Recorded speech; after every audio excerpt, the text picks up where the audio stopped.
O Consolador, de Francisco Cândido Xavier. Ditado pelo Espírito Emmanuel, Federação Espírita Brasileira.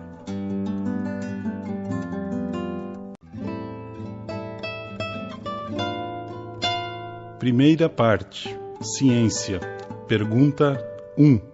Tem o Espiritismo absoluta necessidade da ciência terrestre? Essa necessidade, de modo algum, pode ser absoluta. O concurso científico é sempre útil quando oriundo da consciência esclarecida e da sinceridade do coração.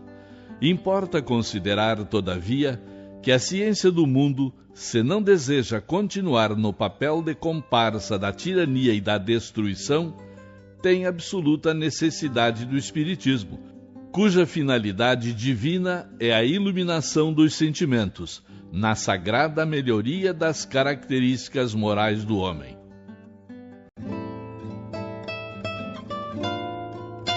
Ciências fundamentais. Pergunta 2. Se reconhecermos a química, a física, a biologia, a psicologia e a sociologia como as 5 ciências fundamentais, qual será a posição da ciência da vida em relação às demais? A química e a física, estudando a ação íntima dos corpos, suas relações entre si e as suas propriedades, constitui a catalogação dos valores da ciência material. A psicologia e a sociologia, examinando a paisagem dos sentimentos e os problemas sociais, representam a tábua de classificação das conquistas da ciência intelectual. No centro de todas está a biologia, significando a ciência da vida em suas profundezas, revelando a transcendência da origem, o Espírito, o Verbo Divino. Até agora, a biologia está igualmente encarcerada nas escolas materialistas da Terra. Porém, nas suas expressões mais legítimas, envolverá, para Deus, com as suas demonstrações sublimes, cumprindo-nos reconhecer que, mesmo na atualidade, seus enigmas profundos são os mais nobres apelos à realidade espiritual e ao exame das fontes divinas da existência.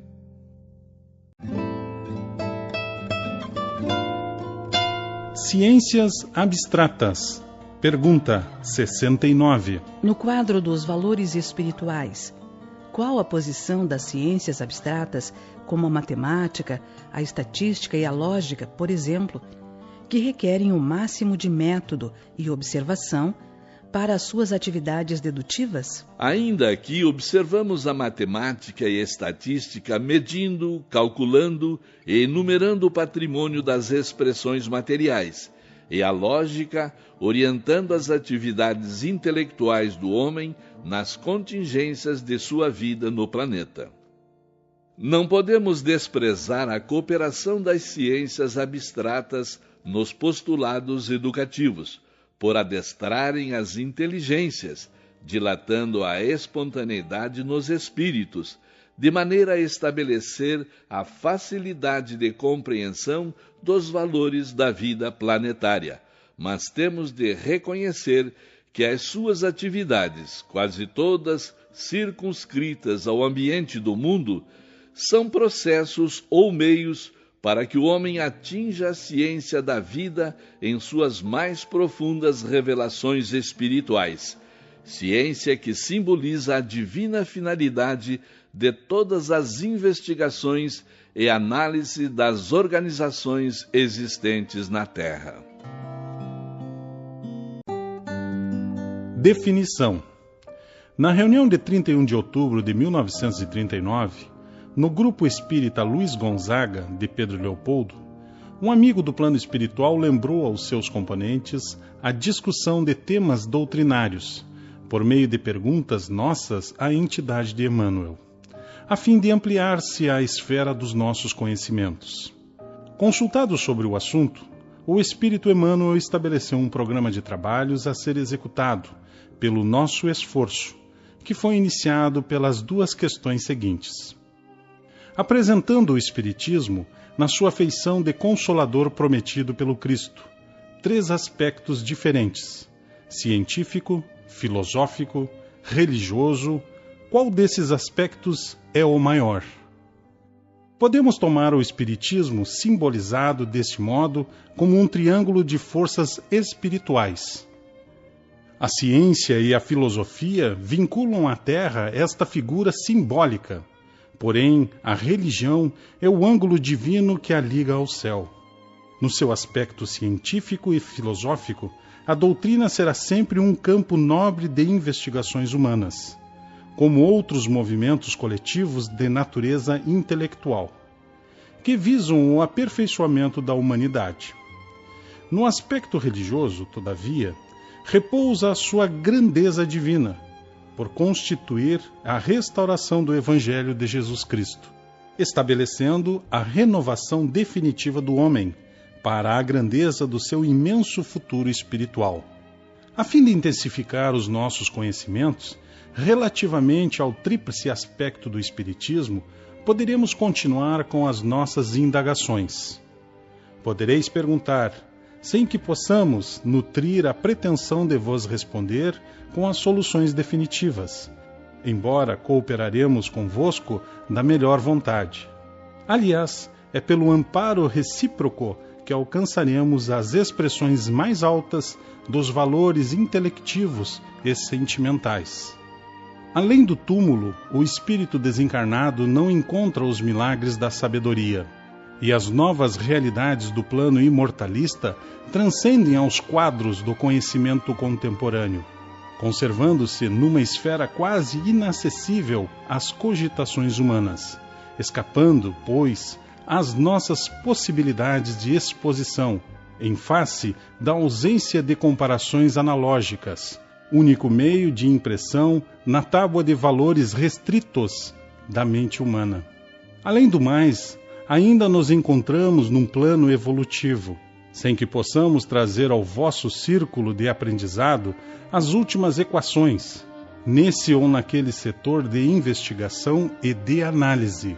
É por essa razão que somente poderemos cooperar convosco sem a presunção da palavra derradeira, considerada a nossa contribuição desse conceito indispensável de relatividade. Buscaremos concorrer com a nossa modesta parcela de experiência, sem nos determos no exame técnico das questões científicas, ou no objeto de polêmicas da filosofia e das religiões. Sobejamente movimentado nos bastidores da opinião, para que considerarmos tão somente a luz espiritual que se irradia de todas as coisas e o ascendente místico de todas as atividades do espírito humano, dentre a sua abençoada escola terrestre, sob a proteção misericordiosa de Deus. As questões apresentadas foram as mais diversas e numerosas.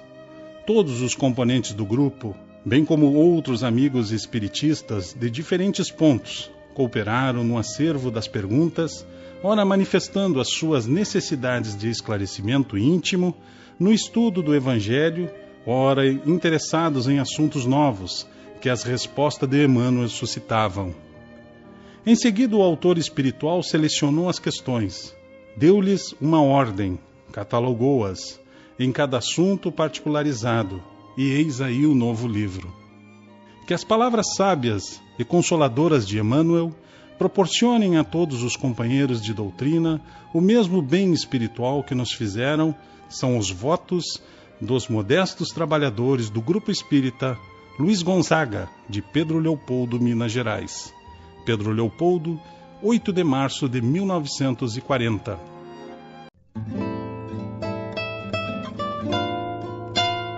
Química. Perguntas de 3 a 14. No campo da química, as forças do plano espiritual auxiliam o homem terrestre? Os prepostos de Jesus espalham-se por todos os setores do trabalho humano e em todos os tempos cooperaram com o homem no seu esforço de aperfeiçoamento. Aliás, os estudiosos e os cientistas do planeta não criaram os fenômenos químicos que sempre existiram desde a aurora dos tempos, afirmando uma inteligência superior. Os homens, em verdade, aprenderam a química com a natureza, copiaram as suas associações, desenvolvendo a sua esfera de estudos e inventaram uma nomenclatura, reduzindo os valores químicos sem lhes apreender a origem divina. Nos estudos da química, avaliam-se em cerca de 1/4 de milhão as substâncias da Terra, que podem ser reduzidas aproximadamente como originárias de 90 elementos. Quando os estudos dessa ciência forem ampliados, poderão reduzir-se ainda mais as fontes de origem? A química necessita apresentar essa divisão de elementos para a catalogação dos valores educativos, com vistas às investigações de natureza científica no mundo. Contudo, se na sua base estão os átomos, na mais vasta expressão de diversidade, mesmo assim tenderá sempre para a unidade substancial, em remontando com as verdades espirituais às suas fontes de origem.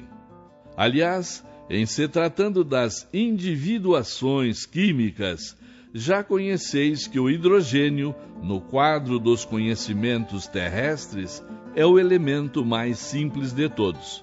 Seu átomo é a forma primordial da matéria planetária, constituindo-se do sistema absolutamente simplificado, porque composto de um só elétron, de onde partem as demais individuações no mecanismo evolutivo da matéria em suas expressões rudimentares. Nos chamados movimentos brownianos e nas afinidades moleculares, poderíamos observar manifestações de espiritualidade? Nos chamados movimentos brownianos, bem como nas atrações moleculares, ainda não poderemos ver, propriamente, manifestações de espiritualidade, como princípio de inteligência, mas fenômenos rudimentares da vida em suas demonstrações de energia potencial, na evolução da matéria, a caminho dos princípios anímicos, sob a bênção de luz da natureza divina.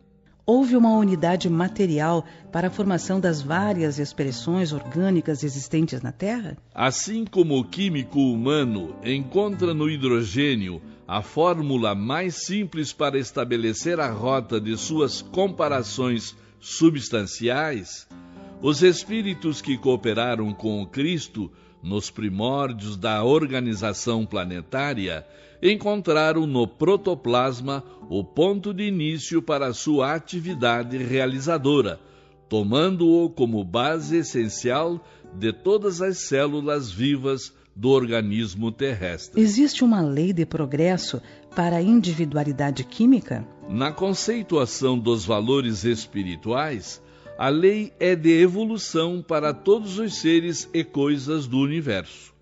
As individuações químicas possuem igualmente a sua rota para a obtenção das primeiras expressões anímicas, sendo justo observarmos que no círculo industrial a individuação é trabalhada pelos processos mais grosseiros, até que possa ser aproveitada pelo agente invisível na química biológica, onde entra em novo ciclo vital na ascensão para o... Física. Perguntas de 15 a 26. Existem espíritos especialmente encarregados da execução das leis físicas no planeta terrestre? Essa verdade é incontestável, e o homem poderá examinar e estudar constantemente, auferindo o melhor proveito na sua rotina de esforços perseverantes. Porém, todas as definições do materialismo serão inúteis em face da realidade irrefutável dos fatores transcendentes em todos os grandes fenômenos físicos da natureza. As novas revelações científicas positivadas pelos professores Thomson, Rutherford, Ramsay e Soddy, entre outros, no campo da física, sobre os átomos e os elétrons, são passíveis de fornecer o exato conhecimento de todas as etapas da evolução anímica? A ciência propriamente humana poderá estabelecer bases convencionais, mas não a base legítima em sua origem divina, porquanto os átomos e os elétrons são fases de caracterização da matéria, sem constituírem o princípio nessa escala sem fim, que se verifica igualmente para o plano dos infinitamente pequenos. Como são considerados no plano espiritual os conhecimentos atuais da física na Terra? As noções modernas da física aproximam-se cada vez mais do conhecimento das leis universais, em cujo ápice repousa a diretriz divina que governa todos os mundos. Os sistemas antigos envelheceram. As concepções de ontem deram lugar às novas deduções. Estudos recentes da matéria vos fazem conhecer que os seus elementos se dissociam pela análise, que o átomo não é indivisível, que toda expressão material pode ser convertida em força e que toda energia volta ao reservatório do éter universal.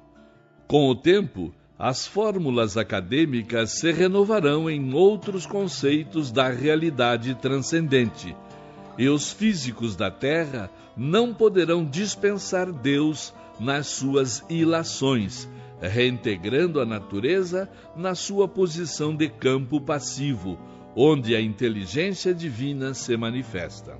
Onde o ponto imediato de observação para que a física reconheça a existência de Deus? Desde o ponto inicial de suas observações, a física é obrigada a reconhecer a existência de Deus em seus divinos atributos. Para demonstrar o sistema do mundo, o cientista não recorreu ao chamado eixo imaginário. Basta essa incógnita para que o homem seja conduzido a ilações mais altas no domínio do transcendente. A mecânica celeste prova a irrefutabilidade da teoria do movimento. O planeta move-se na imensidade.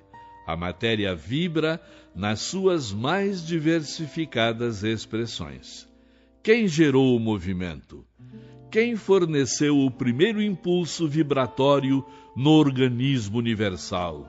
A ciência esclarece que a energia faz o movimento, mas a força é cega e a matéria não tem características de espontaneidade. Só na inteligência divina encontramos a origem de toda coordenação e de todo o equilíbrio, a razão pela qual, nas suas questões mais íntimas, a física da Terra não poderá prescindir da lógica com Deus. As noções de física, conhecidas pelos homens, são definições reais e definitivas? Os homens possuem da matéria a conceituação possível de ser fornecida pela sua mente, compreendendo-se que o aspecto real do mundo não é aquele que os olhos mortais podem abranger, porquanto as percepções humanas estão condicionadas ao plano sensorial, sem que o homem consiga ultrapassar o domínio de determinadas vibrações. Mergulhadas nas vibrações pesadas dos círculos da carne, as criaturas têm notícias muito imperfeitas do universo, em razão da exiguidade dos seus pobres 5 sentidos. É por isso que o homem terá sempre um limite nas suas observações da matéria, força e movimento, não só pela deficiência de percepção sensorial, como também pela estrutura do olho, onde a sabedoria divina delimitou as possibilidades humanas de análise, de modo a valorizar os esforços e iniciativas da criatura. Como poderíamos compreender o éter? Nos círculos científicos do planeta, muito se tem falado do éter, sem que possa alguém fornecer uma imagem perfeita da sua realidade nas convenções conhecidas. E, de fato, o homem não pode imaginá-lo dentro das percepções acanhadas da sua mente. Por nossa vez, não poderemos proporcionar a vós, outros, uma noção mais avançada em vista da ausência de termos de analogia. Se, como desencarnados, começamos a examiná-lo na sua essência profunda, para os homens da Terra, o éter é quase uma abstração. De qualquer modo, porém, busquemos entendê-lo como o fluido sagrado da vida, que se encontra em todo o cosmo, fluido essencial do universo, que em todas as direções é o veículo do pensamento divino. Pode a física oferecer-nos elementos para apreciar o plano divino da evolução? Também aí podereis observar a profunda beleza das leis universais. Ao sopro inteligente da vontade divina, condensa-se a matéria cósmica no organismo do universo. Surgem as grandes massas das nebulosas e, em seguida, a família dos mundos, regendo-se em seus movimentos pelas leis do equilíbrio dentro da atração no corpo infinito do cosmo. O ciclo da evolução apresenta aí um dos seus aspectos mais belos.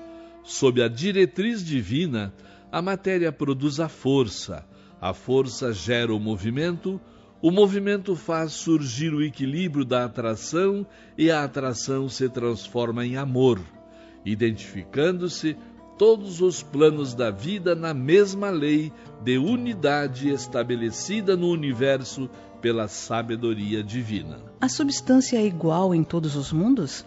Como compreender a revelação dos espectroscópios? Reconhecido o axioma de que o universo obedece a uma lei de unidade, somos obrigados a reconhecer que o que se encontra no todo existe igualmente nas partes. Contudo, o espectroscópio não vos poderá revelar todas as substâncias que se encontram nos outros mundos, e não podemos esquecer que a Terra é um apartamento muito singelo dentro do edifício universal, sem que possamos conhecer pelos seus detalhes modestos a grandeza infinita da obra do Criador. Existe uma lei de equilíbrio e uma lei de fluidos? As grandes leis gerais do equilíbrio têm a sua sede sagrada em Deus, fonte perene de toda a vida. E em se falando da lei de fluidos, cada orbe a possui de conformidade com a sua organização planetária. Com relação ao plano terrestre, somente Jesus e os seus mensageiros mais elevados conhecem os seus processos com a devida plenitude, constituindo essa lei um campo divino de estudos, não só para a mentalidade humana, como também para os seres desencarnados que já se redimiram dos labores mais grosseiros junto dos círculos da carne, a fim de evoluírem nas esferas mais próximas do cenário terrestre. As leis da gravitação são análogas em todos os planetas?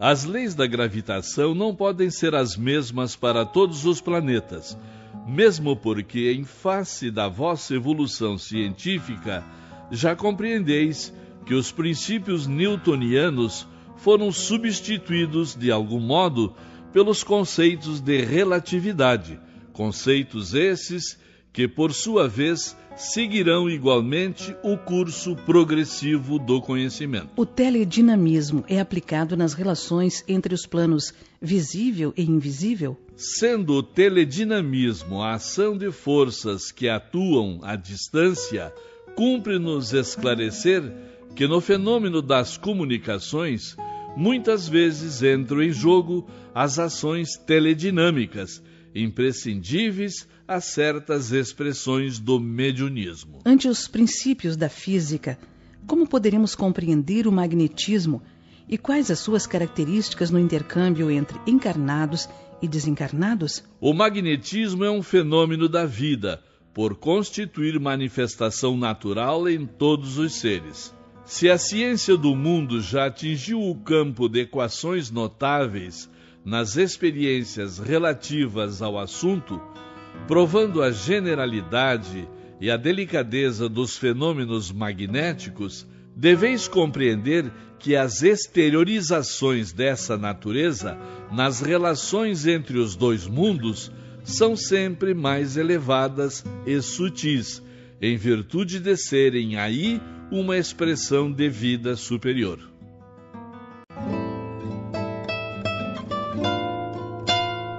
Biologia. Perguntas 27 a 41. Como devemos compreender a natureza? A natureza é sempre um livro divino, onde as mãos de Deus escrevem a história de sua sabedoria, livro da vida que constitui a escola de progresso espiritual do homem, envolvendo-o constantemente com o esforço e a dedicação de seus discípulos. As manifestações de vida nos vários reinos da natureza, abrangendo o homem, significam a expressão do Verbo divino em escala gradativa nos processos de aperfeiçoamento da Terra? Sim, em todos os reinos da natureza palpita a vibração de Deus como o Verbo divino da criação infinita. E no quadro sem fim do trabalho da experiência, todos os princípios, como todos os indivíduos, catalogam os seus valores e aquisições sagradas para a vida imortal. Os espíritos cooperam no desenvolvimento do embrião do corpo em que se vão reencarnar? E, em caso afirmativo, chegam a operar nos complexos celulares da herança física para que os corpos futuros sejam dotados de certos elementos aptos a satisfazerem as circunstâncias da prova ou missão que hajam de cumprir? No caso dos espíritos evolvidos, senhores de realizações próprias, inalienáveis, essa cooperação quase sempre se verifica junto ao esforço dos prepostos de Jesus, que operam nesse sentido com vistas ao porvir de suas lutas no ambiente material. Temos de considerar, todavia, que os espíritos rebeldes ou indiferentes, desprovidos dos valores próprios indispensáveis, têm de aceitar a deliberação dos prepostos referidos, os quais escolhem as substâncias que merecem ou que lhes são imprescindíveis no processo de resgate ou de evolução. Há órgãos no corpo espiritual? Dentro das leis substanciais que regem a vida terrestre, extensivas às esferas espirituais mais próximas do planeta, já o corpo físico, excetuadas certas alterações impostas pela prova ou tarefa a realizar, é uma exteriorização aproximada do corpo perispiritual. Exteriorização essa que se subordina aos imperativos da matéria mais grosseira no mecanismo das heranças celulares, as quais, por sua vez, se enquadram nas indispensáveis provações ou testemunhos de cada indivíduo. A reencarnação inicia-se com as primeiras manifestações de vida do embrião humano? Desde o instante primeiro de tais manifestações, a entidade espiritual experimenta os efeitos da sua nova condição.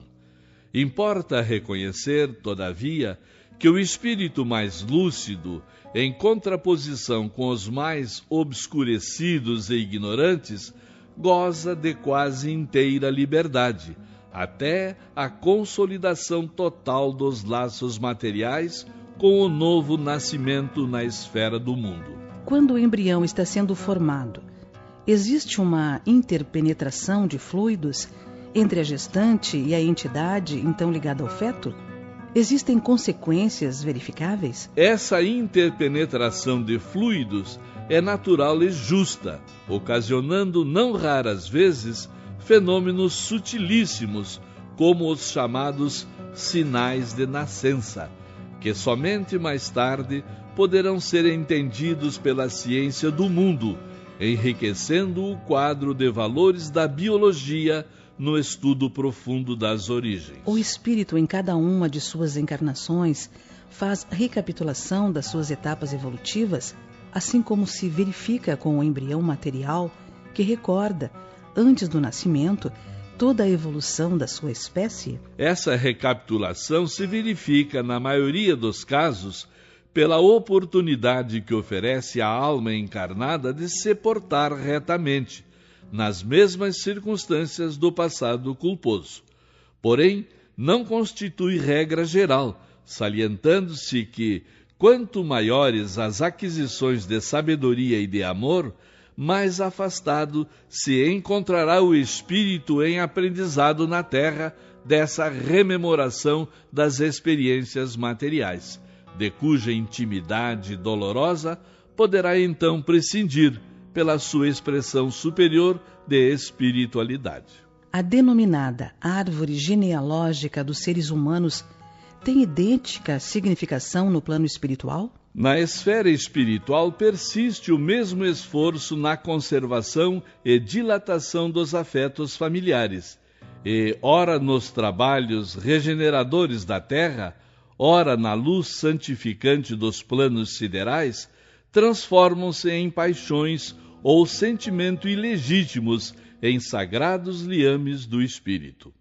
A árvore genealógica, porém, como se conhece na luta planetária, não se transporta ao plano invisível, porque aí os vínculos de sangue são substituídos pelas atrações dos sentimentos de amor sublime, purificados no patrimônio das experiências e lutas vividas em comum. A genética está submetida a leis puramente materiais? As leis da genética encontram-se presididas por numerosos agentes psíquicos que a ciência da Terra está longe de formular, dentro dos seus postulados materialistas.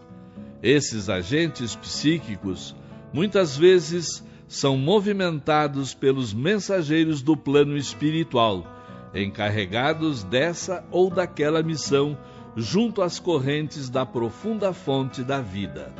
Eis porque, aos geneticistas, comumente se deparam incógnitas inesperadas que deslocam o centro de suas anteriores ilações. Pode a genética estatuir medidas que melhorem o homem? Fisicamente falando, a própria natureza do orbe vem melhorando o homem continuadamente nos seus processos de seleção natural. Nesse sentido, a genética só poderá agir copiando a própria natureza material.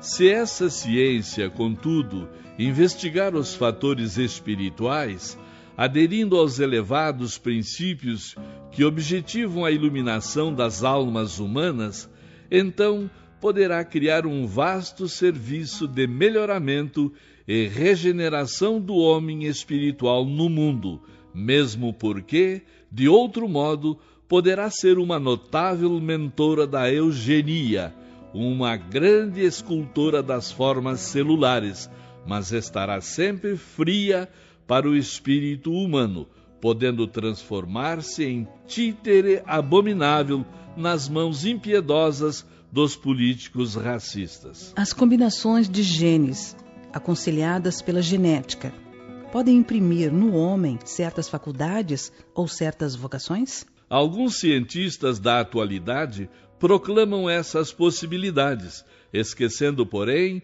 que a vocação ou faculdade é atributo da individualidade espiritual, inacessível aos seus processos de observação. Os geneticistas podem realizar numerosas demonstrações nas células materiais. Todavia, essas experiências não passarão dessa zona superficial, em se tratando das conquistas, das provações ou da posição evolutiva dos espíritos encarnados. Se a genética está orientada por elementos psíquicos, como esclarecer as conclusões tão exatas do mendelismo? O mendelismo realizou experiências notáveis, porém ainda encontra fenômenos inexplicáveis no processo de suas observações positivas. Faz-se mister considerar, igualmente, que em escala decrescente, nos reinos da natureza, a genética apresenta resultados felizes nas suas demonstrações pelo material simples e primitivo tomado para as suas observações práticas, tais como os complexos celulares de plantas e de animais, constituídos por expressões rudimentares.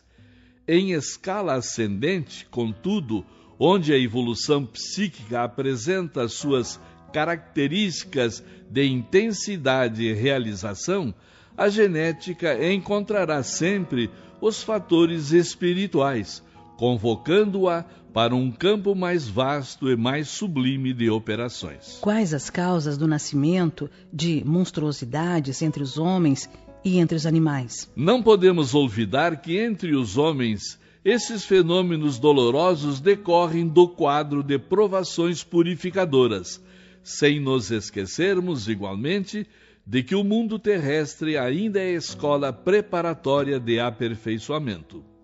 Os produtos teratológicos constituem luta expiatória não só para os pais sensíveis, como para o espírito encarnado sob penosos resgates do pretérito delituoso. Quanto aos animais, temos de reconhecer a necessidade imperiosa das experiências múltiplas no drama da evolução anímica. Em tudo, porém, busquemos divisar a feição educativa dos trabalhos do mundo.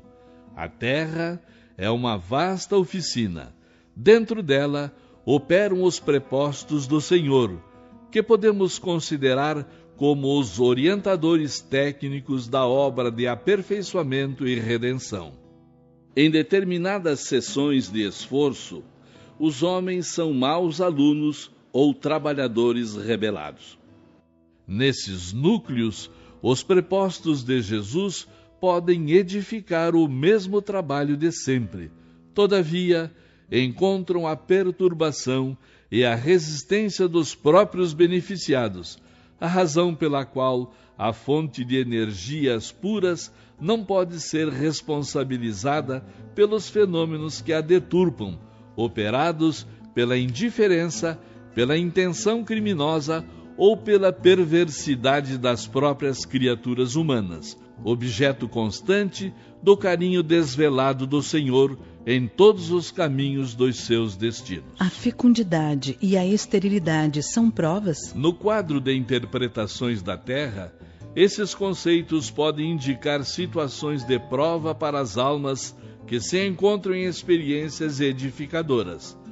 Todavia, se considerarmos a questão no seu aspecto espiritual, somos obrigados a reconhecer que a esterilidade não existe para o espírito, que, na terra ou fora dela, pode ser fecundo em obras de beleza, de aperfeiçoamento e de redenção. A ideia de evolução, que tem influído na esfera de todas as ciências do mundo, desde as teorias darwinianas, representa agora uma nova etapa de aproximação entre os conhecimentos científicos do homem e as verdades do Espiritismo. Todas as teorias evolucionistas no orbe terrestre caminham para a aproximação com as verdades do Espiritismo, no abraço final com a verdade.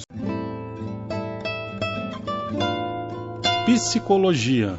Perguntas 42 a 53. Como poderemos compreender pelo Espiritismo o preceito da psicologia que afirma a experiência dos nossos 5 sentidos como todo o fundamento da nossa vida mental? O Espiritismo esclarece que o homem é senhor de um patrimônio mais vasto, consolidado nas suas experiências de outras vidas, provando que o legítimo fundamento da vida mental não reside de maneira absoluta na contribuição dos sentidos corporais, mas também nas recordações latentes do pretérito, das quais os fenômenos da inteligência prematura na Terra são os testemunhos mais eloquentes. Estabelecendo a psicologia do mundo como sede da memória, do julgamento e da imaginação, as partes do cérebro humano, cujas funções não são ainda devidamente conhecidas pela ciência, retardam a solução de um problema que só pode ser satisfeito pelos conhecimentos espiritistas. Distante das cogitações de ordem divina, a psicologia terrestre efetua essa procrastinação até que consiga atingir o profundo estuário da verdade integral. Poderá a psicologia chegar a uma solução cabal do problema das desordens mentais, denominadas anormalidades psicológicas? Movimentando tão somente os materiais da ciência humana, a psicologia não atingirá esse desiderato, conservando-se no terreno das definições e dos estudos distantes da causa. Os conhecimentos do mundo, porém, caminham para a evolução dessa ciência à luz do Espiritismo, quando então seus investigadores poderão alcançar as soluções precisas. A psicanálise freudiana, valorizando os poderes desconhecidos do nosso aparelhamento mental, representa um traço de aproximação entre a psicologia e o espiritismo? Essas escolas do mundo constituem sempre grandes tentativas para a aquisição das profundas verdades espirituais, mas os seus mestres, com raras exceções, se perdem na vaidade dos títulos acadêmicos ou nas falsas apreciações dos valores convencionais. Os preconceitos científicos, por enquanto, impossibilitam a aproximação legítima da psicologia oficial e do espiritismo. Os processos da primeira falam da parte desconhecida do mundo mental, a que chamam subconsciência, sem definir essa cripta misteriosa da personalidade humana, examinando-a apenas na classificação pomposa das palavras. Entretanto, somente à luz do Espiritismo poderão os métodos psicológicos aprender que essa zona oculta da esfera psíquica de cada um é o reservatório profundo das experiências do passado, em existências múltiplas da criatura, arquivo maravilhoso onde todas as conquistas do pretérito são depositadas em energias potenciais, de modo a ressurgirem no momento oportuno. Como poderíamos compreender os chamados complexos ou associações de ideias no fenômeno mental? Sabemos que as associações de ideias não têm causa nas células nervosas, constituindo antes ações espontâneas do espírito dentro do vasto mecanismo circunstancial. Ações essas, oriundas do seu esforço incessante, projetadas através do cérebro material, que não é mais que um instrumento passivo. Porque, relativamente ao estudo dos processos mentais, se encontram divididos no campo da opinião os psicologistas do mundo? Os psicologistas humanos, que se encontram ainda distantes das verdades espirituais, dividem-se tão só pelas manifestações do personalismo dentro de suas escolas, mesmo porque, analisando apenas os efeitos, não investigam as causas, perdendo-se na complicação das nomenclaturas científicas, sem uma definição séria e simples do processo mental, onde se sobrelevam as profundas realidades do espírito. O espiritismo esclarecerá a psicologia quanto ao problema da sede da inteligência? Somente com a cooperação do espiritismo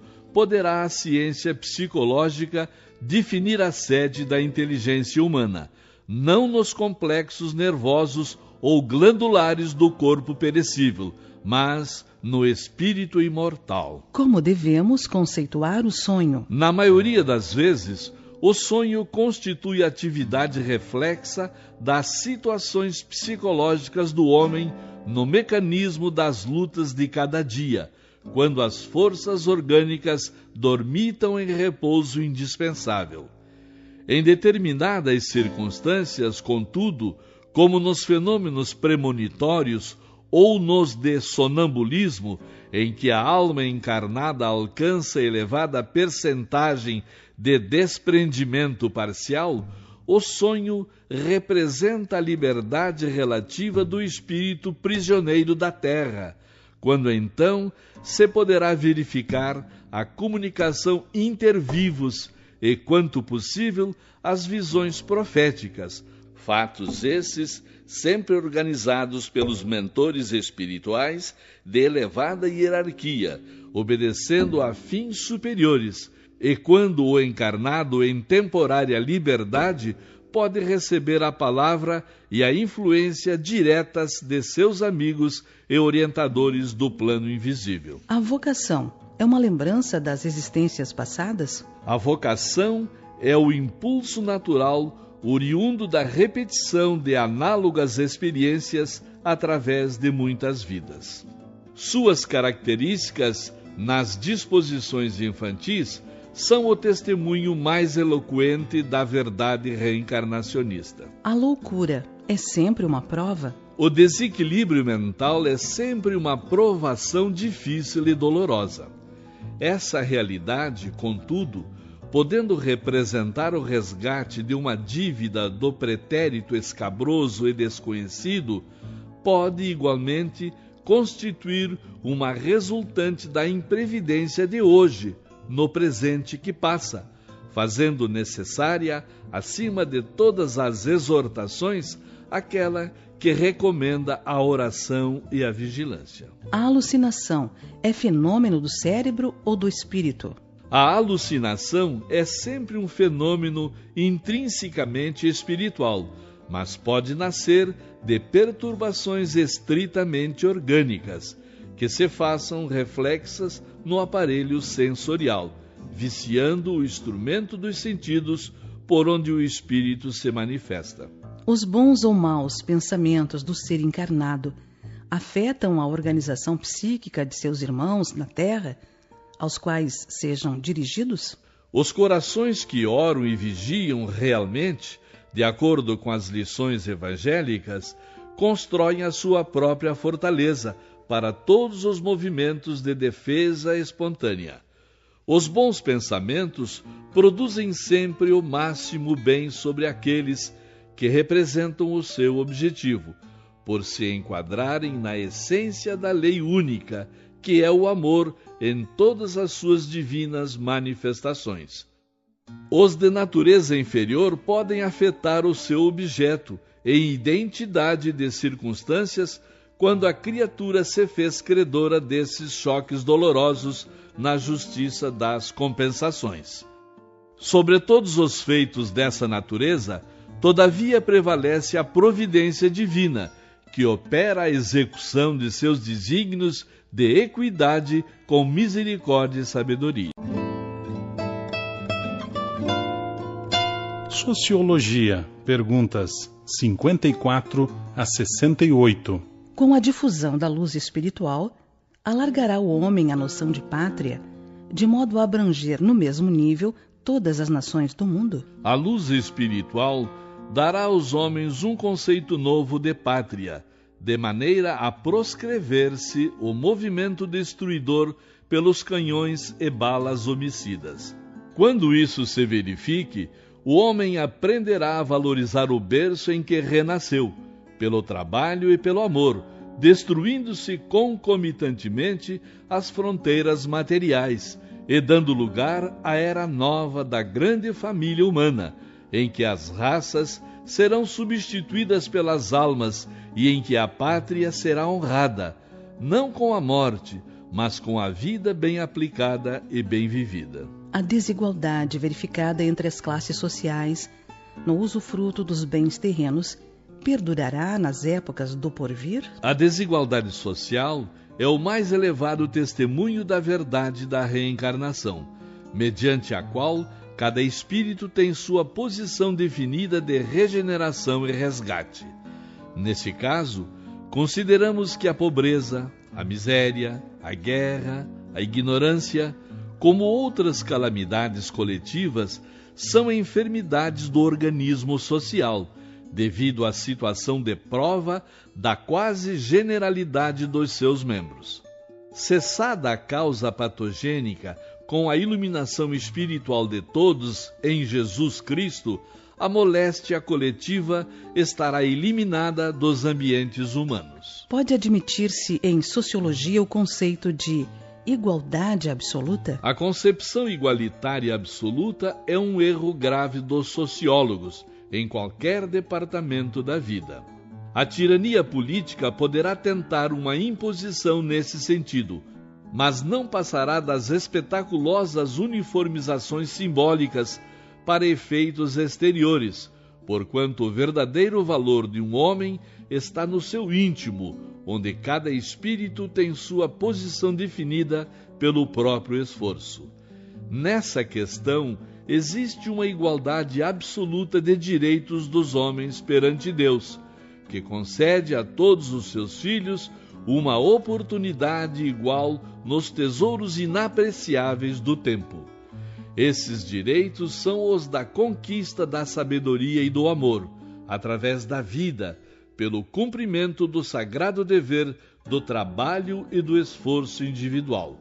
Eis porque cada criatura terá o seu mapa de méritos nas sendas evolutivas, constituindo essa situação nas lutas planetárias, uma grandiosa escala progressiva em matéria de raciocínios e sentimentos, em que se elevará naturalmente todo aquele que mobilizar as possibilidades concedidas à sua existência para o trabalho edificante da iluminação de si mesmo nas sagradas expressões do esforço individual.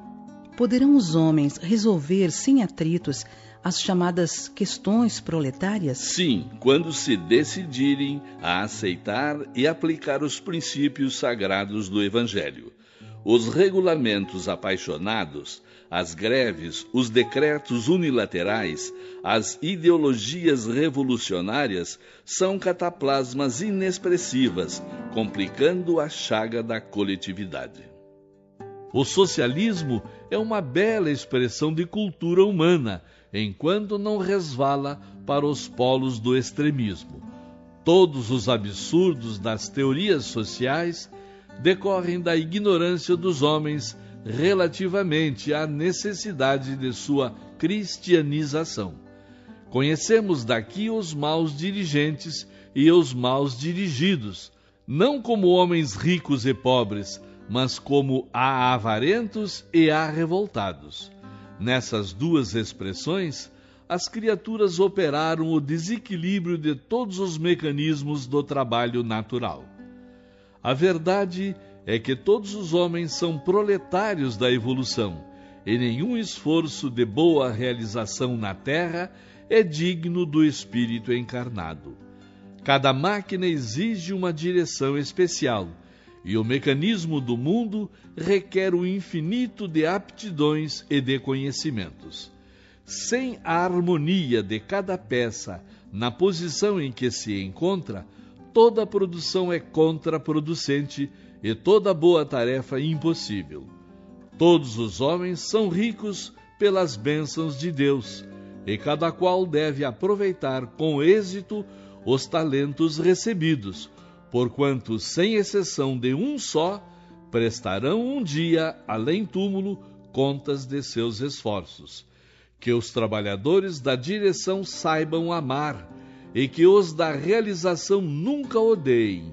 Essa é a verdade pela qual compreendemos que todos os problemas do trabalho na Terra representam uma equação de evangelho. Reconhecendo-se o Estado como aparelhamento de leis convencionais, é justificável a sua existência, bem como a das classes armadas que o sustentam no mundo? Na situação atual do mundo, e considerando a heterogeneidade dos caracteres e das expressões evolutivas das criaturas, examinadas isoladamente, justifica-se a necessidade dos aparelhos estatais nas convenções políticas, bem como das classes armadas que os mantêm no orbe, como institutos de ordem para a execução das provas individuais nas contingências humanas, até que o homem perceba o sentido de concórdia e fraternidade dentro das leis do Criador, prescindindo então da obrigatoriedade de certas determinações das leis humanas, convencionais e transitórias. Tem o Espiritismo um papel especial junto da sociologia? Na hora atual da humanidade terrestre, em que todas as conquistas da civilização se subverte no extremismo, o Espiritismo é o grande iniciador da sociologia, por significar o Evangelho redivivo que as religiões literalistas tentaram inumar nos interesses econômicos e na convenção exterior de seus prosélitos. Restaurando os ensinos de Jesus para o homem e esclarecendo que os valores legítimos da criatura são os que procedem da consciência e do coração, a doutrina consoladora dos Espíritos reafirma a verdade de que a cada homem será dado de acordo com seus méritos no esforço individual, dentro da aplicação da lei do trabalho e do bem, razão pela qual representa o melhor antídoto dos venenos sociais atualmente espalhados no mundo pelas filosofias políticas do absurdo e da ambição desmedida, restabelecendo a verdade e a concórdia para os corações. Como se deverá comportar o espiritista perante a política do mundo? O sincero discípulo de Jesus está investido de missão mais sublime, em face da tarefa política saturada de lutas materiais. Essa é a razão por que não deve provocar uma situação de evidência para si mesmo nas administrações transitórias do mundo. E quando convocado a tais situações pela força das circunstâncias, deve aceitá-las, não como galardão para a doutrina que professa, mas como provação imperiosa e árdua, onde todo êxito é sempre difícil. O espiritista sincero deve compreender que a iluminação de uma consciência é como se fora a iluminação de um mundo, salientando-se que a tarefa do Evangelho, junto das almas encarnadas na Terra, é a mais importante de todas, visto constituir uma realização definitiva e real. A missão da doutrina é consolar e instruir em Jesus, para que todos mobilizem as suas possibilidades divinas no caminho da vida. Trocá-la por um lugar no banquete dos estados é inverter o valor dos ensinos, porque todas as organizações humanas são passageiras em face da necessidade de renovação de todas as fórmulas do homem na lei do progresso universal, desprendendo-se daí que a verdadeira construção da felicidade geral só será efetiva com bases legítimas no espírito das criaturas. Como deveremos encarar a política do racismo? Se é justo observarmos nas pátrias o agrupamento de múltiplas coletividades pelos laços afins da educação e do sentimento, a política do racismo deve ser encarada como erro grave, que pretexto algum justifica, porquanto não pode apresentar base séria nas suas alegações, que mal encobrem o propósito nefasto de tirania e separatividade. O não matarás alcança o caçador que mata por divertimento e o carrasco que extermina por obrigação? À medida que envolverdes no sentimento evangélico, compreendereis que todos os matadores se encontram em oposição ao texto sagrado. No grau dos vossos conhecimentos atuais, entendeis que somente os assassinos que matam por perversidade estão contra a lei divina. Quando avançardes mais no caminho, aperfeiçoando o aparelho social, não tolerareis o carrasco, e quando estiverdes mais espiritualizados, enxergando nos animais os irmãos inferiores de vossa vida, a classe dos caçadores não terá razão de ser. Lendo os nossos conceitos, recordareis os animais daninhos e no íntimo haveis de ponderar sobre a necessidade do seu extermínio. É possível, porém, que não vos lembreis dos homens daninhos e ferozes. O caluniador não envenena mais que o toque de uma serpente?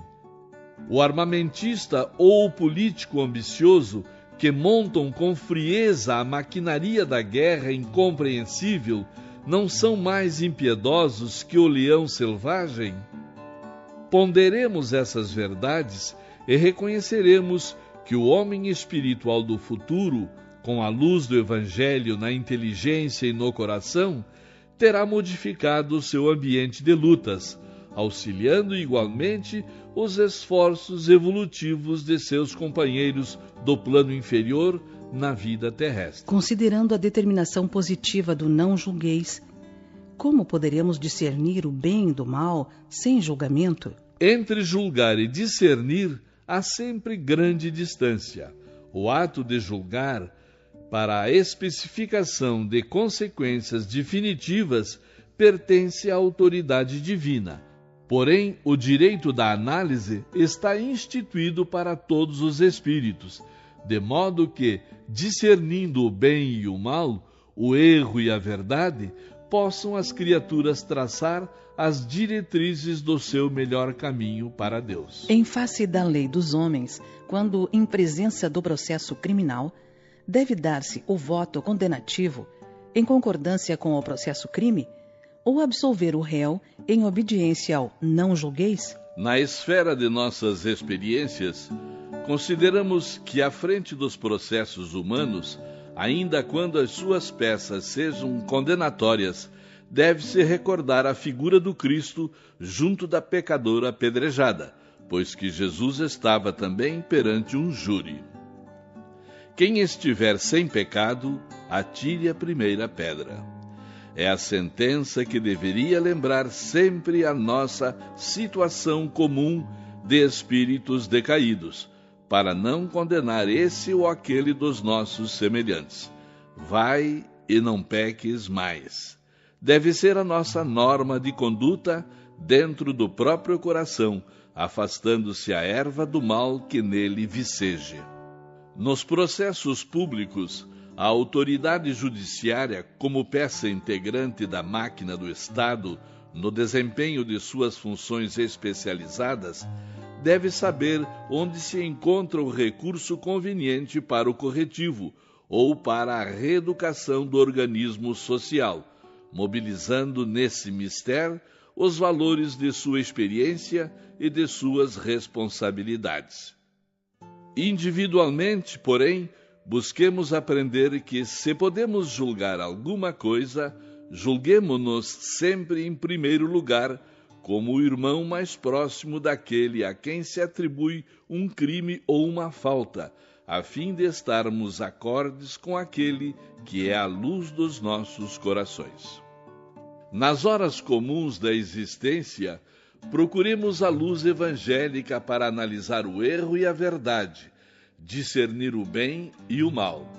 Todavia, no instante dos julgamentos definitivos, entreguemos os processos a Deus, que antes de nós saberá sempre o melhor caminho da regeneração dos seus filhos transviados. O homem que guarda responsabilidades nos cargos públicos da terra responde no plano espiritual pelas ordens que cumpre e faz cumprir? A responsabilidade de um cargo público, pelas suas características morais, é sempre mais importante que a concedida por Deus sobre um patrimônio material. Daí a verdade que na vida espiritual, o depositário do bem público responderá sempre pelas ordens expedidas pela sua autoridade nas tarefas da terra. O preceito evangélico: assim, pois, aquele que dentre vós não renunciar a tudo que tem, não pode ser meu discípulo, deve ser interpretado no sentido absoluto? Ainda esse ensino do Mestre deve ser considerado no seu divino simbolismo. A fortuna e a autoridade humanas são também caminhos de experiências e provas, e o homem que as atirasse fora de si, arbitrariamente, procederia com a noção da irresponsabilidade, desprezando o ensejo do progresso que a providência divina lhe colocou nas mãos. Todos os homens são usufrutários dos bens divinos, e os convocados ao trabalho de administração desses bens devem encarar a sua responsabilidade como problema dos mais sérios da vida. renunciando ao egoísmo, ao orgulho, à fraqueza, às expressões de vaidade, o homem cumprirá a ordenação evangélica e, sentindo a grandeza de Deus, único dispensador no patrimônio real da vida, será discípulo do Senhor em qualquer circunstância, por usar as suas possibilidades materiais e espirituais sem os característicos envenenados do mundo, como intérprete sincero dos desígnios divinos para a felicidade de todos. Como interpretar o movimento feminista na atualidade da civilização? O homem e a mulher, no instituto conjugal, são como o cérebro e o coração do organismo doméstico. Ambos são portadores de uma responsabilidade igual no sagrado colégio da família.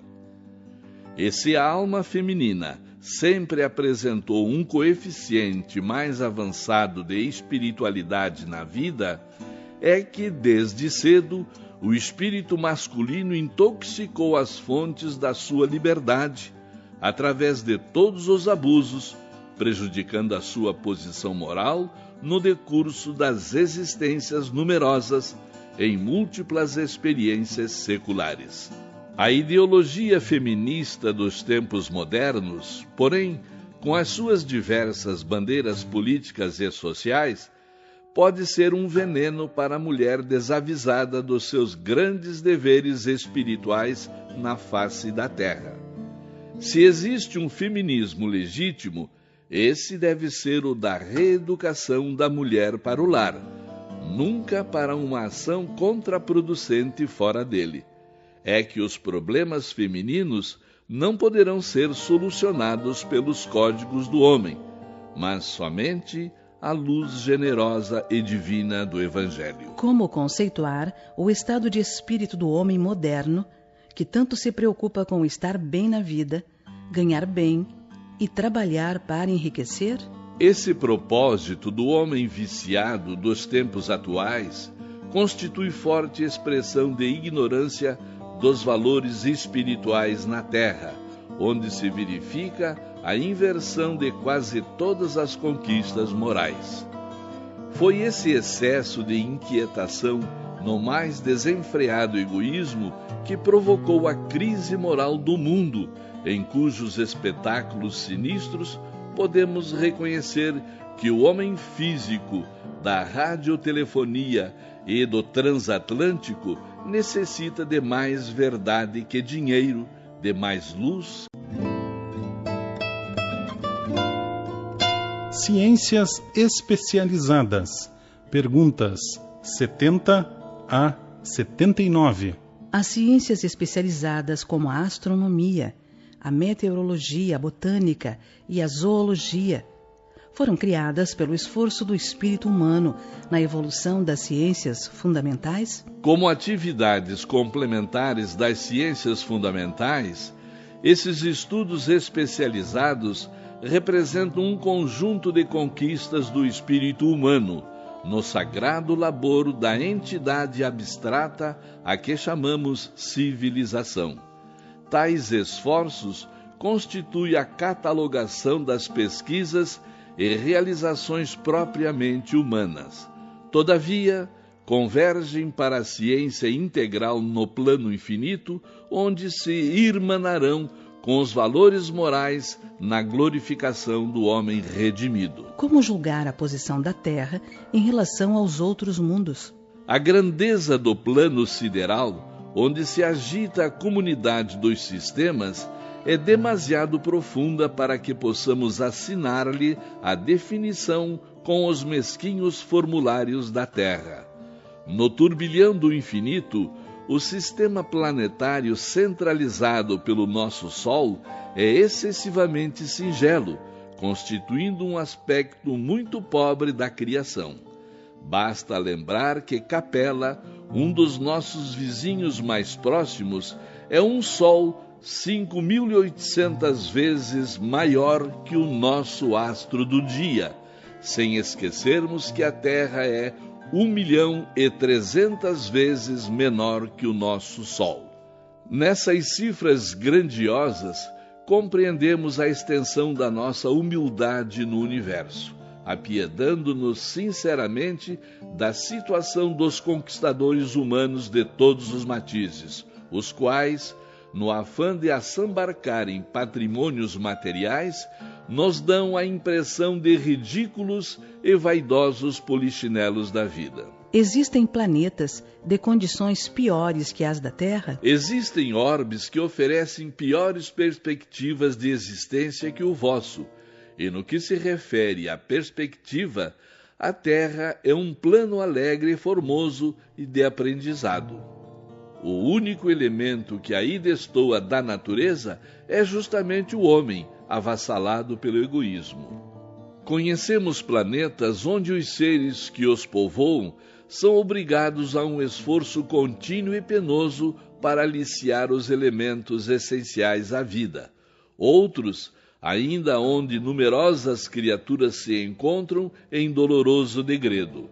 Entretanto, no vosso, sem que haja qualquer sacrifício de vossa parte, tendes gratuitamente céu azul, fontes fartas, abundância de oxigênio, árvores amigas, frutos, flores, cor e luz, em santas possibilidades de trabalho que o homem há renegado em todos os tempos. A humanidade terrestre é idêntica a de outros orbes? Nas expressões físicas, semelhante analogia é impossível em face das leis substanciais que regem cada plano evolutivo. Mas procuremos entender por humanidade a família espiritual de todas as criaturas de Deus que povoam o universo.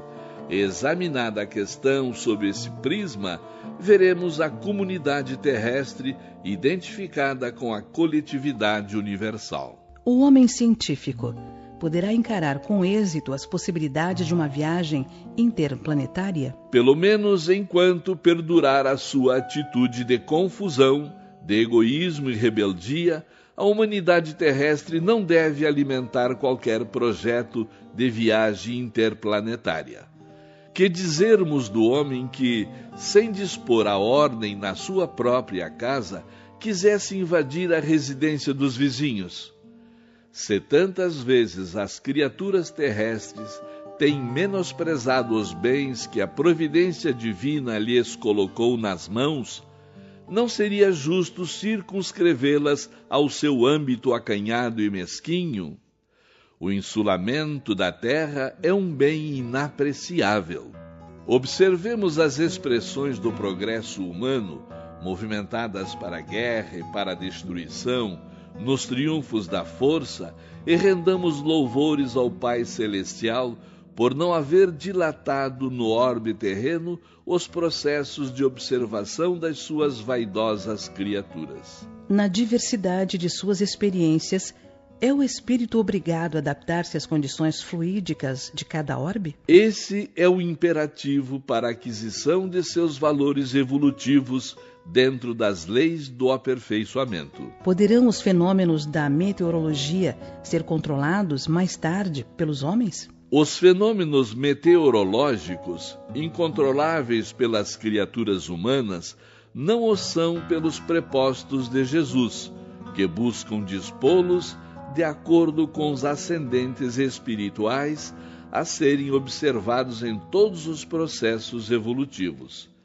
Não olvidemos, contudo, que a Terra é uma escola. Se não é possível conceder, por enquanto, um título de conhecimento total aos discípulos rebeldes e preguiçosos, isso será possível um dia, quando a evolução moral houver atingido o nível indispensável ao aproveitamento dessa ou daquela força em benefício de todos. Os espíritos se preocupam com a botânica? Na botânica encontrais as mesmas incógnitas dos princípios, apenas explicáveis pelos fatores transcendentes, o que prova a atenção do plano espiritual para com o chamado reino dos vegetais.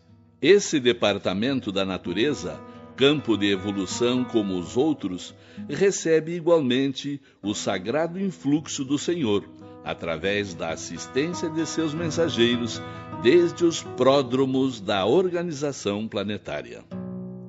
Recordai-vos de que o homem é discípulo numa escola, que o seu raciocínio já encontrou organizada pela sabedoria divina, e em nome daquele que é a origem sagrada de nossas vidas, amai as árvores e tende cuidado com o campo, onde florescem as bênçãos do céu. A zoologia é também objeto de atenção dos planos espirituais? Sem dúvida, também a zoologia merece o zelo da esfera invisível, mas é indispensável considerarmos a utilidade de uma advertência aos homens, convidando-os a examinar detidamente os seus laços de parentesco com os animais, dentro das linhas evolutivas, sendo justo que procurem colocar os seres inferiores da vida planetária sob o seu cuidado amigo. Os reinos da natureza, aliás, são o campo de operação e trabalho dos homens, sendo razoável considerá-los mais sob a sua responsabilidade direta que propriamente dos espíritos. A razão por que responderão perante as leis divinas pelo que fizeram, em consciência, com o patrimônio da natureza terrestre. Como interpretar nosso parentesco com os animais? Considerando que eles igualmente possuem, diante do tempo, um porvir de fecundas realizações, através de numerosas experiências, chegarão um dia ao chamado reino hominal, como por nossa vez alcançaremos no escoar dos milênios a situação de angelitude. A escala do progresso é sublime e infinita. No quadro exíguos dos vossos conhecimentos, busquemos uma figura que nos convoque ao sentimento de solidariedade e de amor, que deve imperar em todos os departamentos da natureza visível e invisível. O mineral é atração, o vegetal é sensação, o animal é instinto, o homem é razão, o anjo é divindade. Busquemos reconhecer a infinidade de laços que nos unem nos valores gradativos da evolução e ergamos em nosso íntimo o santuário eterno da fraternidade universal. Ciências combinadas. Perguntas 80 a 89. As chamadas ciências combinadas, entre as quais a história, a geologia e a geografia surgiram no mundo tão só pelo esforço dos espíritos aqui encarnados? Indiretamente, as criaturas humanas têm recebido, em todas as épocas, a cooperação do plano espiritual para a edificação dos seus valores mais legítimos. As chamadas ciências combinadas são expressões do mesmo quadro de conhecimentos humanos, com igual convergência para a sabedoria integral no plano infinito. A história, como a conheceis, não é uma estatística dos acontecimentos do planeta através das palavras. Todas elas são processos evolutivos para os valores intelectuais do homem, a caminho das conquistas definitivas de sua personalidade imortal. Nos planos espirituais, a história das civilizações terrestres é conhecida nas mesmas características em que a conhecemos através dos narradores humanos? A descrição dos fatos é aproximadamente a mesma. Todavia, os métodos de apreciação dos acontecimentos e das situações divergem de maneira quase absoluta. Muitas vezes os heróis nos livros da Terra são entidades misérrimas na esfera espiritual. Verifica-se então o contrário. Conhecemos espíritos altíssimos que vieram do mundo cobertos de virtudes gloriosas e que não constam de nenhuma lembrança da humanidade. Os altares e as galerias patrióticas da terra foram sempre comprometidos pela política rasteira das paixões. Poucos heróis do planeta fazem jus a esse título no mundo da verdade. É por essa razão que a história do orbe, sendo exata no concernente à descrição e à cronologia, é ilegítima no que se refere à justiça e à sinceridade. Os falsos julgamentos da história agravam a situação dos que se desprendem do mundo na qualidade de heróis sem que o sejam? As exéquias solenes, os necrológios brilhantes, os pomposos adjetivos que se concedem aos mortos em troca do ouro da posição convencional que deixaram, afligem os que partiram pela morte de maneira intraduzível. Penosa situação de angústia se estabelece para esses espíritos sofredores e perturbados, que se envergonham de si mesmos, experimentando a mais funda repugnância pelas homenagens recebidas. Cessada essa fase do julgamento insincero do mundo, frequentemente se poderá observar a incoerência dos homens. O antigo herói volta ao orbe com as vestes do mendigo ou do proletário rude, aprendendo nas lágrimas silenciosas a compor os cânticos do dever e do trabalho santificantes.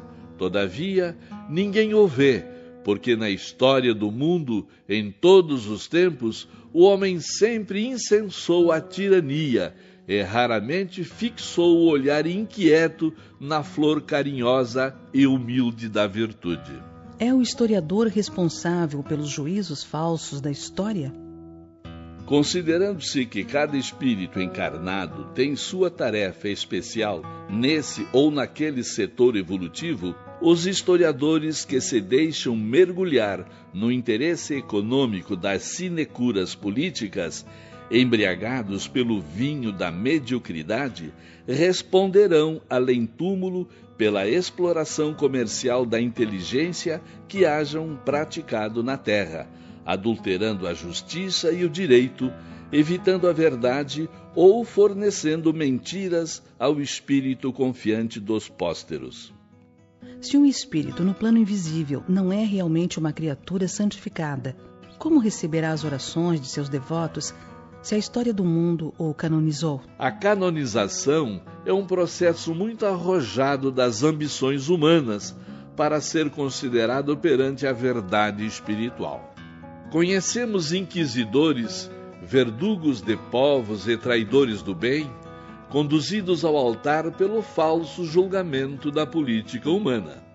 A prece dos devotos, invocando o seu socorro, muitas vezes sem se lembrarem da paternidade de Deus, ecoa-lhes no coração perturbado como vozes de acusação terrível e dolorosa, porquanto reavivam ainda mais a nudez de suas feridas.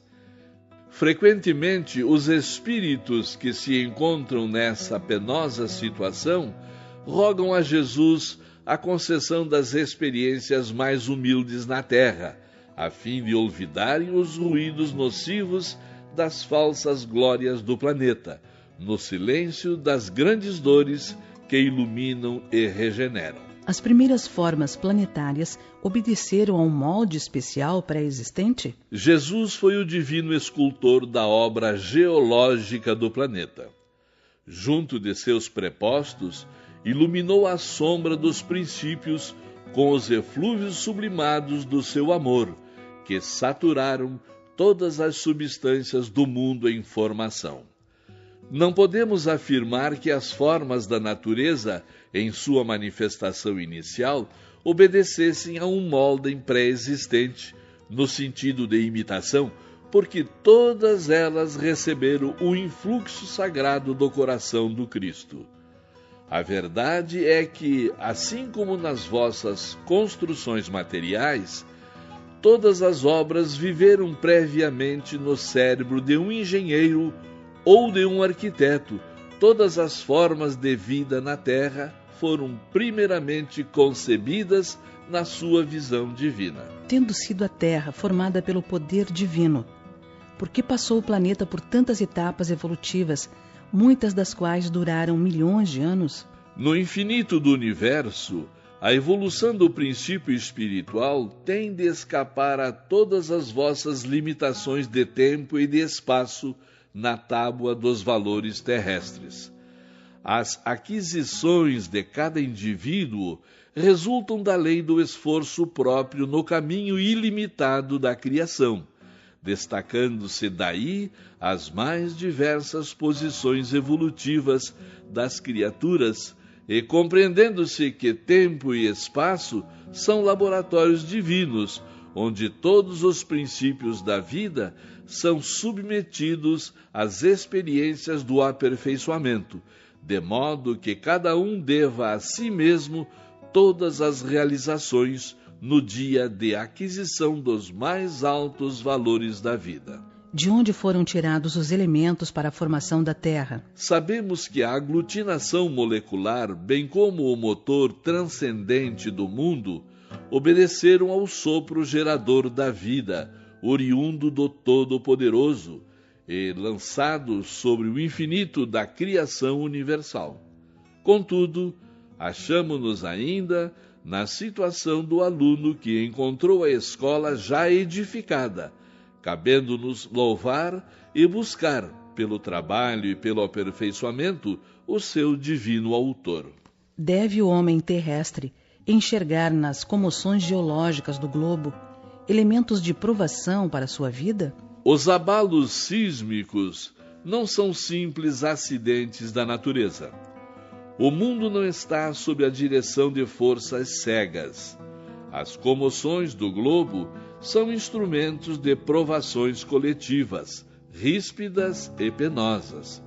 Nesses cataclismos, a multidão resgata igualmente os seus crimes de outrora, e cada elemento integrante da mesma quita-se do pretérito na pauta dos débitos individuais. Por que razão não existe nos textos sagrados uma notícia positiva das terras descobertas posteriormente à vinda de Jesus ao planeta? Nesse particular, temos de convir que a palavra das profecias, através de todos os tempos e situações do planeta, como eco das regiões divinas, não teve em mira senão a edificação do reino de Deus nos corações, desprezando as fundações humanas precárias e perecíveis.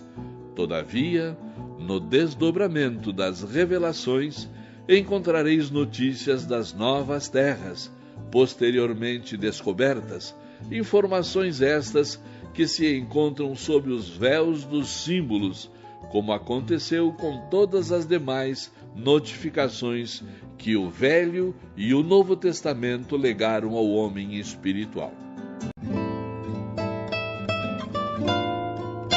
Ciências aplicadas. Perguntas 90 a 114. As ciências aplicadas, como a agricultura, a engenharia, a medicina, a educação e a economia, representam o campo de esforço dos espíritos encarnados para a amplificação dos conhecimentos do homem em benefício material da humanidade.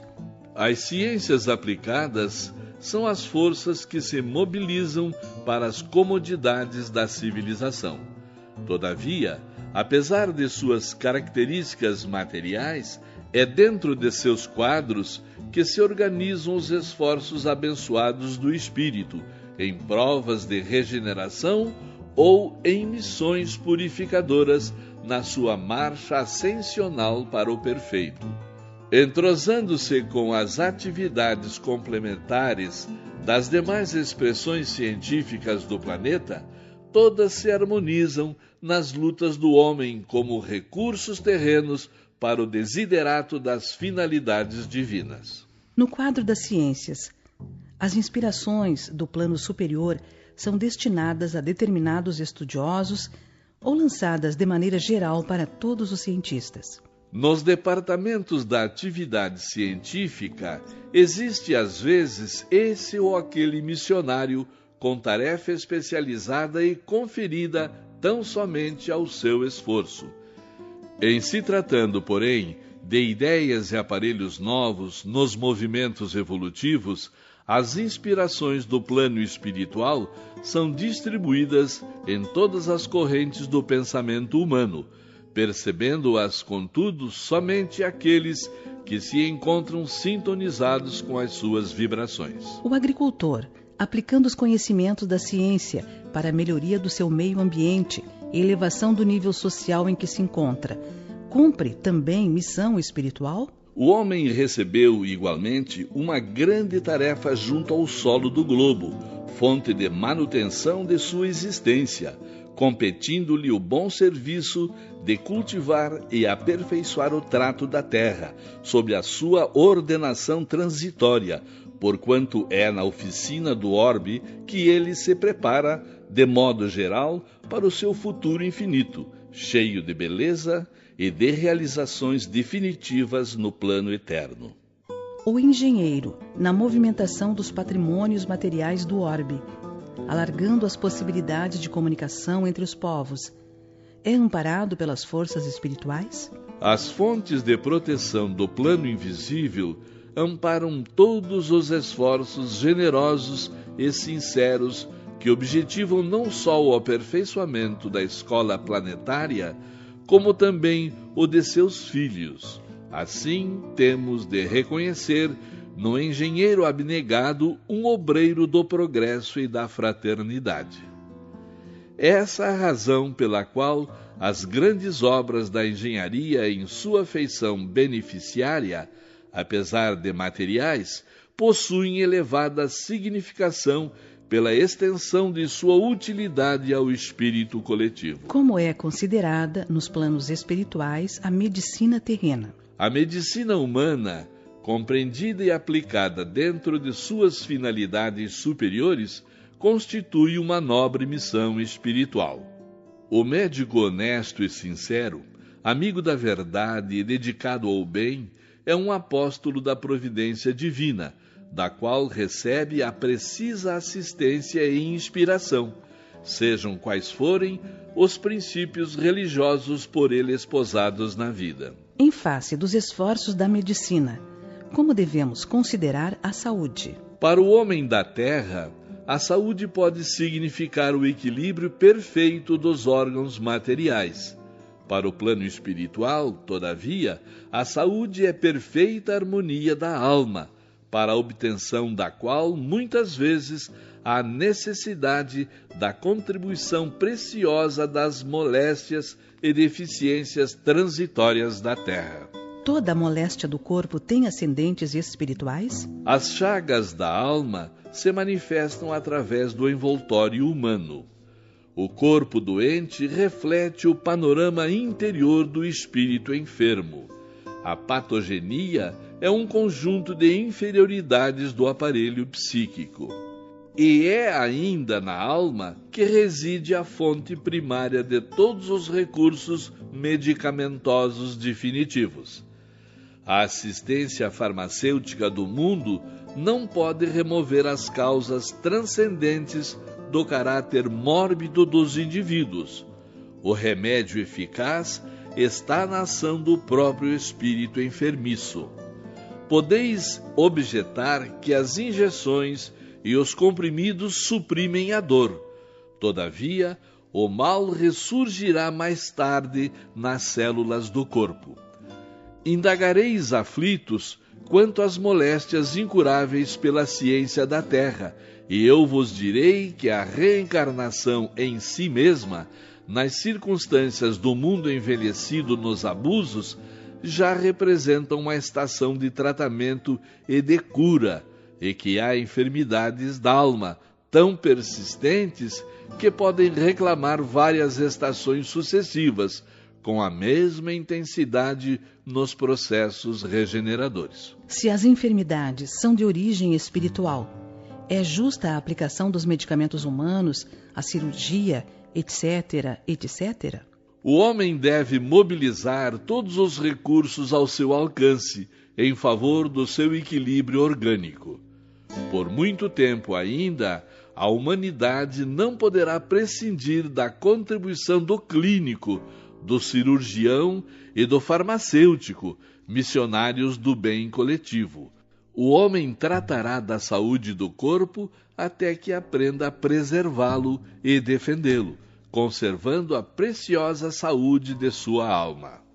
Acima de tudo, temos de reconhecer que os serviços de defesa das energias orgânicas nos processos humanos, como atualmente se verificam, asseguram a estabilidade de uma grande oficina de esforços santificadores no mundo.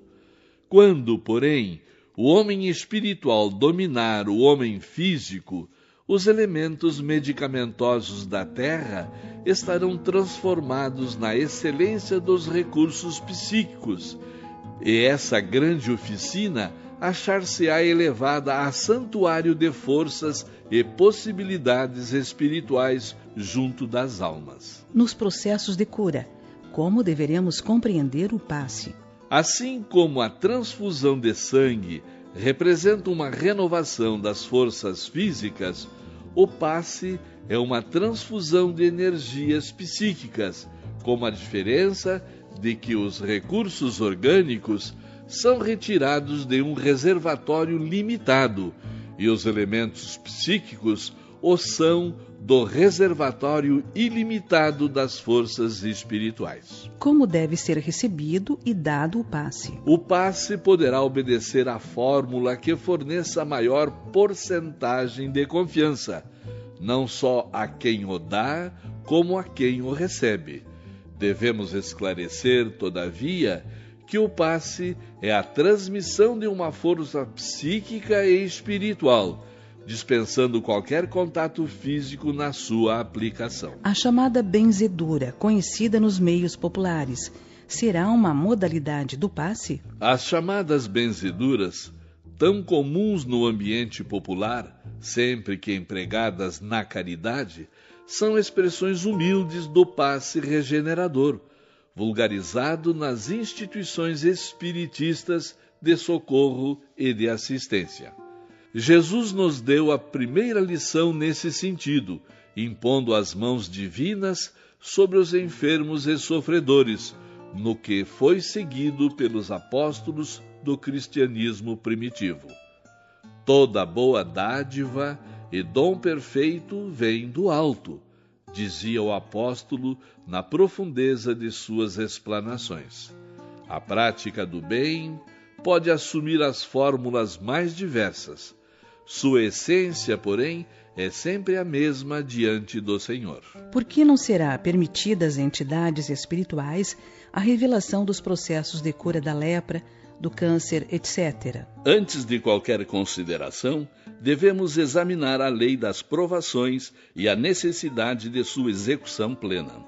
Na própria natureza da Terra e na organização de fluidos inerentes ao planeta, residem todos esses recursos, até hoje inapreendidos pela ciência dos homens. Jesus curava os leprosos com a simples imposição de suas mãos divinas. O plano espiritual não pode quebrar o ritmo das leis do esforço próprio, como a direção de uma escola não pode decifrar os problemas relativos à evolução de seus discípulos. Além de tudo, a doença incurável traz consigo profundos benefícios. Que seria das criaturas terrestres sem as moléstias dolorosas que lhes apodrecem a vaidade? Até onde poderia ir o orgulho e o personalismo do espírito humano sem a constante ameaça de uma carne frágil e atormentada? Observemos as dádivas de Deus no terreno das grandes descobertas, mobilizadas para a guerra de extermínio, e contemplemos com simpatia os hospitais isolados e escuros, onde tantas vezes a alma humana se recolhe para as necessárias meditações. Podem os espíritos amigos atuar sobre a flora microbiana nas moléstias incuráveis, atenuando os sofrimentos da criatura? As entidades amigas podem diminuir a intensidade da dor das doenças incuráveis, bem como afastá-la completamente, se esse benefício puder ser levado a efeito no quadro das provas individuais, sobre os desígnios sábios e misericordiosos do plano superior. No tratamento ministrado pelos espíritos amigos, a água fluidificada para um doente terá o mesmo efeito em outro enfermo? A água pode ser fluidificada de modo geral em benefício de todos. Todavia, pode sê-lo em caráter particular para determinado enfermo, e nesse caso é conveniente que o uso seja pessoal e exclusivo. Existem condições especiais para que os espíritos amigos possam fluidificar a água pura, como sejam a presença de médiuns, curadores, reuniões de vários elementos, etc., etc. A caridade não pode atender a situações especializadas. A presença de médiuns curadores, bem como as reuniões especiais, de modo algum pode constituir o preço do benefício aos doentes, porquanto os recursos dos guias espirituais nessa esfera de ação podem depender do concurso medianímico, considerando o problema dos méritos individuais. O fato de um guia espiritual receitar para determinado enfermo é sinal infalível de que o doente terá de curar-se? O guia espiritual é também um irmão e um amigo, que nunca ferirá as vossas mais queridas esperanças. Aconselhando o uso de uma substância medicamentosa, alvitrando essa ou aquela providência, ele cooperará para as melhoras de um enfermo e, se possível, para o pleno restabelecimento de sua saúde física, mas não poderá modificar a lei das provações ou os desígnios supremos dos planos superiores, na hipótese da desencarnação, porque dentro da lei, somente Deus, seu Criador, pode dispensar. A eutanásia é um bem nos casos de moléstia incurável? O homem não tem o direito de praticar a eutanásia, em caso algum, ainda que a mesma seja a demonstração aparente da medida benfazeja. A agonia prolongada pode ter finalidade preciosa para a alma, e a moléstia incurável pode ser um bem, como a única válvula de escoamento das imperfeições do espírito em marcha para a sublime aquisição de seus patrimônios da vida imortal. Além do mais, os desígnios divinos são insondáveis e a ciência precária dos homens não pode decidir nos problemas transcendentes das necessidades do espírito. Um hospital espírita tem utilidade para a família espírita? A fundação de um hospital, em cujos processos de tratamento estejam vivos os princípios do espiritismo evangélico, constitui realização generosa, na melhor exaltação dos ensinos consoladores dos mensageiros celestiais. As edificações dessa natureza, todavia, exigem o máximo de renúncia por parte dos que as patrocinem, porquanto dentro delas o médico do mundo é compelido a esquecer os títulos acadêmicos para ser um dos mais legítimos missionários daquele médico das almas que curou os cegos e os leprosos, os tristes e os endemoniados, exemplificando o amor e a humildade na entrosagem de todos os serviços pelo bem dos semelhantes. Um hospital espírita deve ser um lar de Jesus.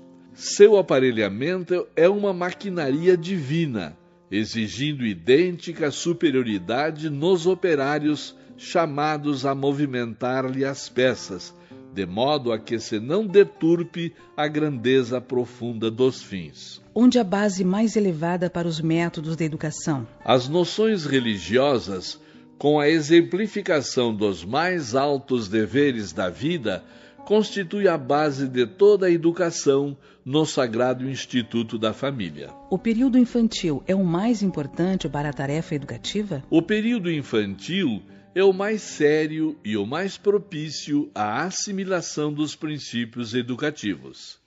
Até os 7 anos, o espírito ainda se encontra em fase de adaptação para a nova existência que lhe compete no mundo.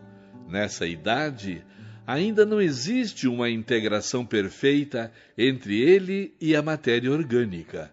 Suas recordações do plano espiritual são, por isso, mais vivas, tornando-se mais suscetível de renovar o caráter e estabelecer novo caminho na consolidação dos princípios de responsabilidade, se encontrar nos pais legítimos representantes do colégio familiar.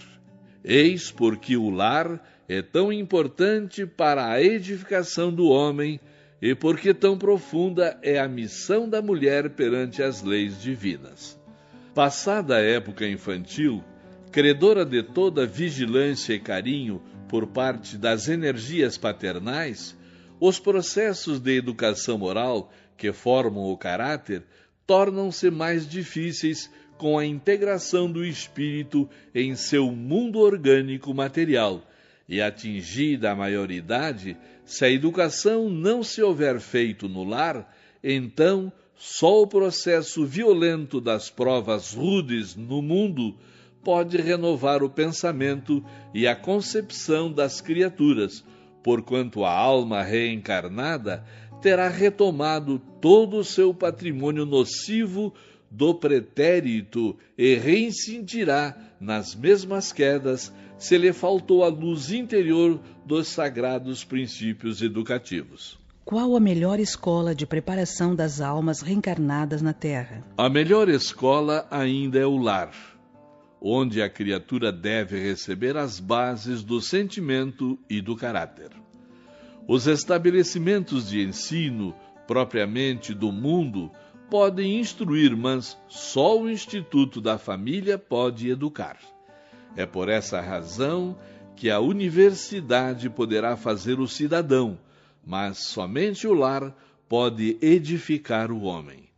Na sua grandiosa tarefa de cristianização, essa é a profunda finalidade do espiritismo evangélico, no sentido de iluminar a consciência da criatura, a fim de que o lar se refaça e novo ciclo de progresso espiritual se traduza entre os homens em lares cristãos para a nova era da humanidade. É justa a fundação de institutos para a educação sexual? Quando os professores do mundo estiverem plenamente despreocupados das tabelas administrativas, dos auxílios oficiais, da classificação de salários, das situações de evidência no magistério, das promoções, etc., para sentirem nos discípulos os filhos reais do seu coração, será acertado cogitar-se da fundação de educandários dessa natureza,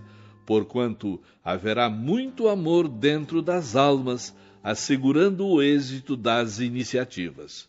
Os professores do mundo, todavia, considerado o quadro legítimo das exceções, ainda não passam de servidores do Estado, angustiados na concorrência do profissionalismo.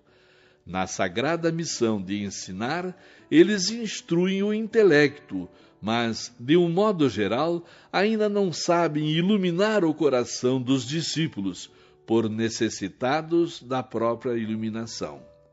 Examinada a questão deste modo, e atendendo às circunstâncias das posições evolutivas, consideramos que os pais são os mestres da educação sexual de seus filhos, indicados naturalmente para essa tarefa, até que o orbe possua por toda a parte as verdadeiras escolas de Jesus, onde a mulher, em qualquer estado civil, se integre na divina missão da maternidade espiritual de seus pequenos tutelados, e onde o homem, convocado ao labor educativo, se transforme num centro de paternal amor e amoroso respeito para com os seus discípulos. Como renovar os processos de educação para a melhoria do mundo? As escolas instrutivas do planeta poderão renovar sempre os seus métodos pedagógicos, com esses ou aqueles processos novos, de conformidade com a psicologia infantil.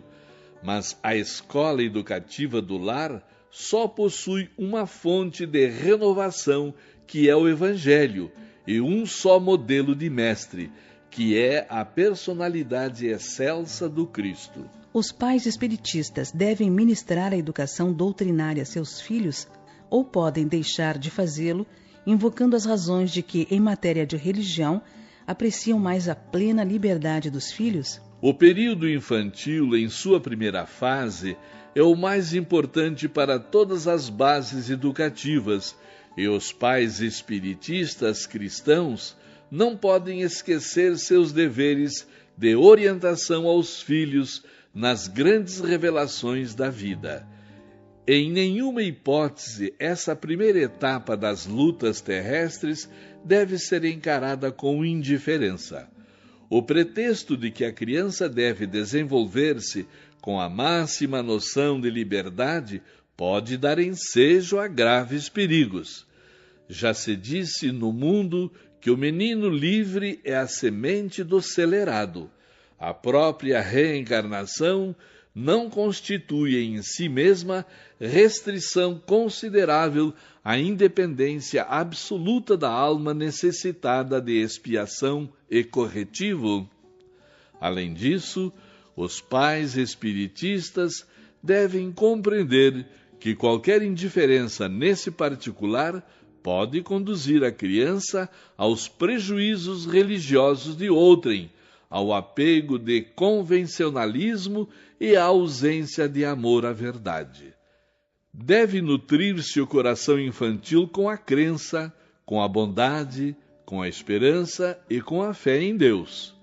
Agir contrariamente a essas normas é abrir para o faltoso de ontem a mesma porta larga para os excessos de toda sorte, que conduzem ao aniquilamento e ao crime. Os pais espiritistas devem compreender essa característica de suas obrigações sagradas, entendendo que o lar não se fez para a contemplação egoística da espécie, mas sim para santuário, onde por vezes se exige a renúncia e o sacrifício de uma existência inteira. A economia deve ser dirigida? No que se refere à técnica de produção, à necessidade da repartição e aos processos de consumo, é mais que justa a direção da economia. Porém, nesse sentido, todo excesso político que prejudique a harmonia na lei das trocas, de que o progresso depende inteiramente, é um erro condenável, com graves consequências para toda a estrutura do organismo coletivo. Tais excessos deram causa aos sistemas autárquicos de governo da atualidade, onde perecem todos os ideais de justiça econômica e de fraternidade, em virtude dos erros de visão do mau nacionalismo. A vida depende de trocas incessantes e toda restrição a esses elevados princípios de harmonia é uma passagem para a destruição revolucionária, onde se invertem todos os valores da vida. Que a economia seja dirigida, mas que as paixões políticas não penetrem os seus domínios de equilíbrio e reciprocidade, porquanto, na sua influência nefasta, o bastar-se a si mesmo é a ideologia sinistra da ambição e do egoísmo, onde o fermento da guerra encontra o clima apropriado para as suas manifestações de violência e extermínio.